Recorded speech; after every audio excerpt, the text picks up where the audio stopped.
ప్రధాని అయిన తరువాత ఈ 11 సంవత్సరాలలో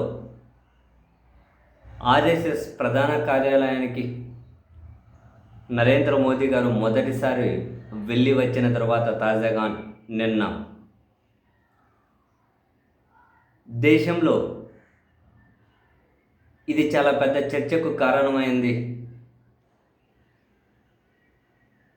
దేశ నాయకత్వాన్ని ఆర్ఎస్ఎస్ మార్చబోతుంది అని ప్రధాని నరేంద్ర మోదీ గారు వీడ్కోలు ప్రకటన వాళ్ళకి ఇచ్చి రావడం కోసమే ఆర్ఎస్ఎస్ ప్రధాన కార్యాలయానికి వెళ్ళి వచ్చారు అని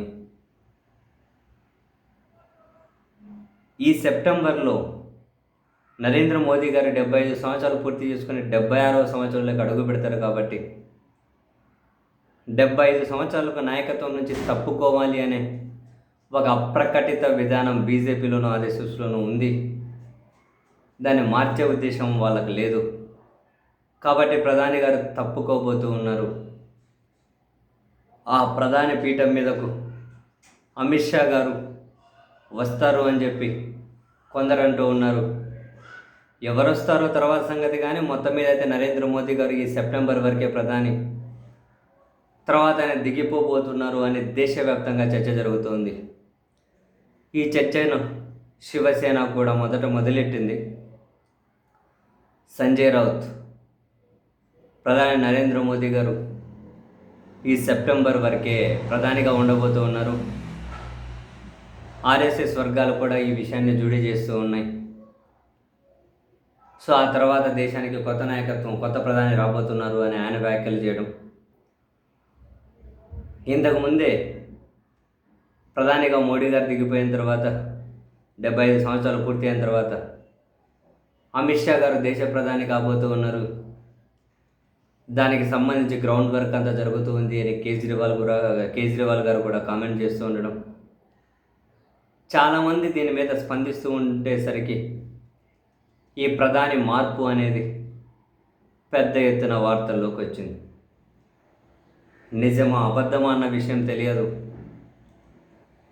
మరి ఏదైనా కనుక దేశంలో కీలకమైన వ్యక్తులు దీని మీద స్పందిస్తే క్లారిటీ వస్తుందేమో.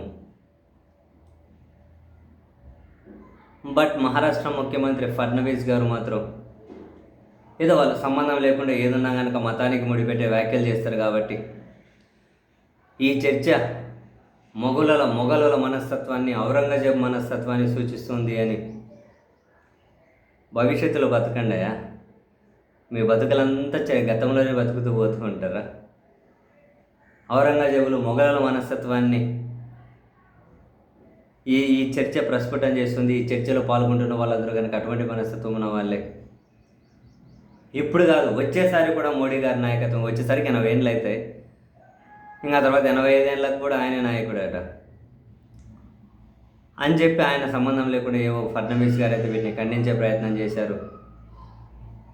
బట్ జాతీయ స్థాయిలో ఒక కీలక నాయకులు దీని మీద ఏమైనా స్పందిస్తే, లేదు ఆర్ఎస్ఎస్ నుంచే కీలక నాయకత్వం నుంచి ఏమైనా ప్రకటన వస్తే క్లారిటీ వస్తుందేమో తెలియదు. బట్ ఆర్ఎస్ఎస్ మాత్రం దేశ ప్రధానిని మార్చబోతూ ఉన్నారు. 75 ఏళ్ళు నిండిన తర్వాత ఎవరిని ఆ బాధ్యతలో ఉండనీయకూడదు అనేది వాళ్ళ విధానం. అందుకే మారుస్తున్నారు అంటున్నారు. మరికొన్ని రోజుల్లో కొన్ని కీలక పరిణామాలు గమనించుకుంటూ వస్తే మనకు కూడా ఏదైనా క్లారిటీ వస్తుందేమో చూడాలి.